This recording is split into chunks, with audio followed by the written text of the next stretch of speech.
40 years ago, it was unimaginable. 20 years ago, it was unthinkable.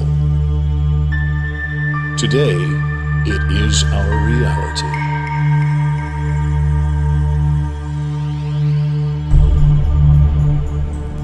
As a teacher or staff member of the Santa Ana Unified School District, you have only one mission during an active shooter event: to do whatever is necessary for you and your students to survive.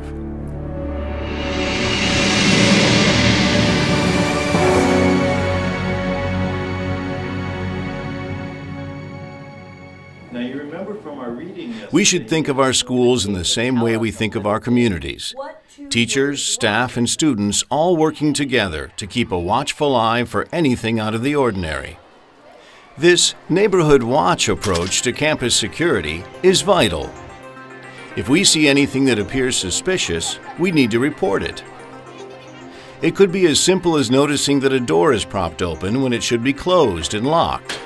Or it could be more complicated, perceiving sudden mood swings or aggressive behavior in a coworker or student. Either way, these concerns must be corrected immediately or reported for further assessment. When an active shooter attacks a campus, realize that as teachers and staff, we are the first responders. In those crucial moments between the start of the assault and the arrival of law enforcement, we must adopt a survival mindset. We need to seize the initiative and decide what actions to take and when to take them. Here are 3 effective strategies to counter an active shooter assault. We can run, we can hide, we can fight. Don't think of these as progressive steps. First I run, and then I hide, and finally I fight. Think of them instead as options that best suit your particular situation and location during the assault. An active shooter on a school campus is in search of targets.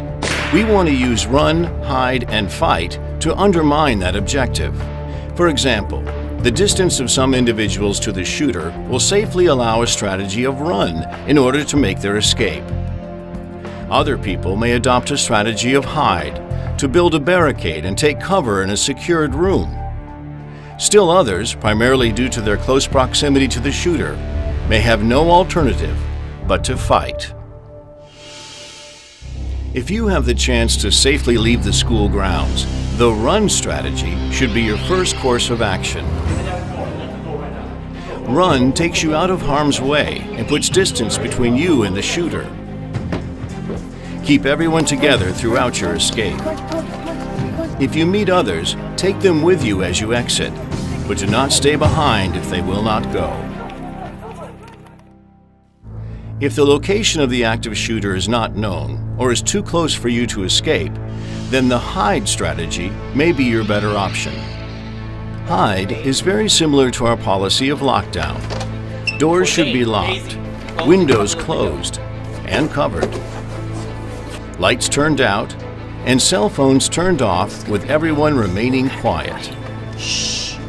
If necessary, impromptu barricades or other means of cover should be employed. Hiding involves seeking concealment in as secure a location as possible, out of the shooter's view. The intent of the hide strategy is to induce the shooter to bypass your area, or restrict his entry and further frustrate his intent. Fight is a strategy of last resort. Use it only when your life is in immediate danger and no other options are available to you. To be effective, our actions must involve concentrated use of our strength, quickness, and aggression. Remember, fight is not about heroics, it's about survival. Use defensive tools such as chairs, textbooks, fire extinguishers, or other items to disrupt or stop the shooter. No single response will fit all active shooter situations. In some cases, you'll use one strategy to buy time for another. For example, building a barricade to slow the active shooter while you make your escape by breaking a window and exiting. There you go. Contact law enforcement only when it is safe to do so. Never presume that someone else has already made the call. Law enforcement will speed to your campus in force.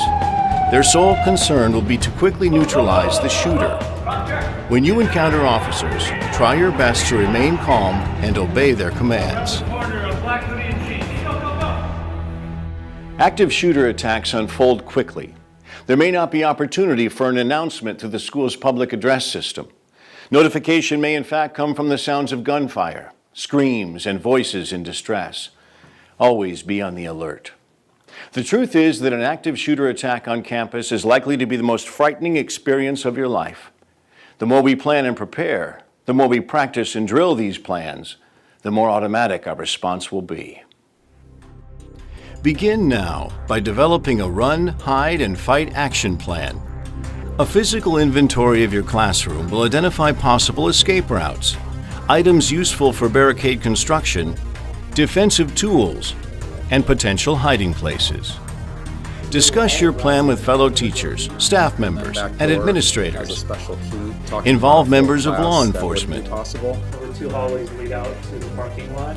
Prepare plans for common areas, hallways, playgrounds, lunch areas, gymnasiums, and the library. Because we don't know where we might be during an attack, we need to be thorough in our planning. So we'll cover windows, turn off all the Communicate lights, these plans to your students. Rehearse, practice, and drill each plan on a regular basis, the same way you currently do for fires or other emergencies. Make sure everyone knows what they need to do if an active shooter strikes. And let's get the blinds on the windows. We hope that no teacher anywhere ever has to put these efforts into action. But hope is not a strategy. Preparedness is.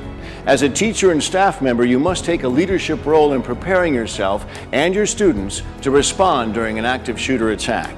And the time to begin these preparations is now.